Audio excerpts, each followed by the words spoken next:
अमरावती जिल्ह्यात सकाळपासून मुसळधार पाऊस सुरू आहे आणि याचा जनजीवनावर परिणाम झाला। मेळघाटातील सिपना नदीला महापूर आलाय।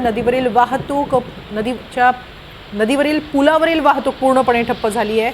त्यामुळे परिसरातील 20 ते 25 गावांचा संपर्क तुटल्याची ही माहिती समोर आली आहे। दरम्यान पूर्णा नदीचे 3 गेट उघडण्यात आलेले आहेत। त्यामुळे पूर्णा धरणाचे 3 गेट उघडण्यात आलेले आहेत। त्यामुळे नदी नाल्यांनाही पूर आलाय। प्रशासनाकडून परिस्थितीवर बारकाईने लक्ष ठेवण्यात येत आहे।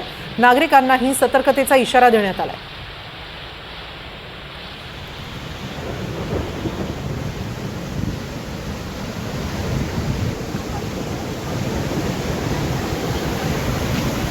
सिपना नदीला महापूर आलेला आहे। मेळघाटमध्ये 20 ते 25 गावांचा संपर्क तुटलेला आहे। पूर्णा नदीवरील धरणाचे बंधारे गेट उघडण्यात आल्यामुळे पाणी पातळी वाढलेली आहे। नदीवरील पुलावरून पाणी वाहू लागलेलं आहे आणि त्यामुळे या पुलावरील वाहतूक बंद झाली आहे। परिणामी 20 ते 25 गावांचा संपर्क तुटलेला आहे।